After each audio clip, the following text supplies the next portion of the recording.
A couple cases, PragerU took YouTube to they tried to take them to the Supreme Court, didn't have too much luck in 2017.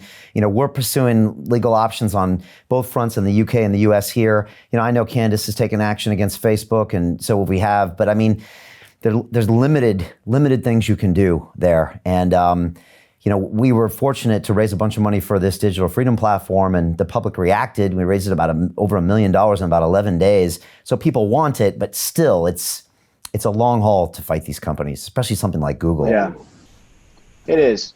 I mean, it really is. And I mean, I think, the other side of the coin is that you've then got a lot of the traditional media companies who have bought in, in a perfect world, you'd have a lovely spread of available media outlets. You'd have some great right-wing print media. You'd have some great right-wing direct cable media. You'd have some centrist, you'd have some left wing.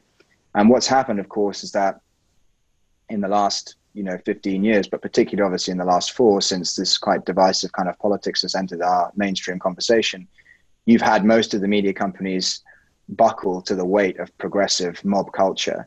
And that's meant that most of them have moved into the left wing sphere. Now, what that has done is left a gaping hole in right wing conservative outlets. And that's a space where the free market could definitely get involved with. And, you could drive a bus through the UK, media, certainly television market, when you've only got the BBC, Channel 4 and, Sky News, which is increasingly left wing. So, I mean, it's that media space is direct and open, and in the US, obviously, with the kind of migration of Fox News from, with the exception, of course, of a few notable personalities on Fox News, but with the migration of Fox News, most of it to the left, or at least more to the center, let's say, again, that space has really opened up. So there is a real opportunity for the first mover in much of this. And the digital media space is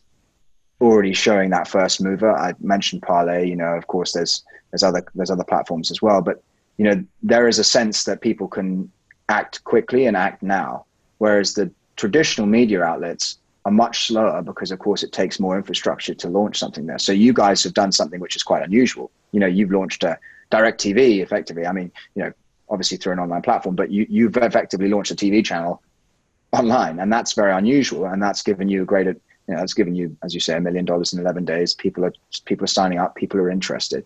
And that's the kind of model that works. And so that traditional media space will become more and more left. It will become more and more boring. Less and less people will watch it. I mean, I canceled my TV license last year. I mean, it's just like, why would I watch anything on mainstream TV? I wouldn't. I mean, the only thing which really interests most people is sport. I mean, like, there's a lot of men I know watch sport in British TV, but they couldn't care less about, the news, as it were.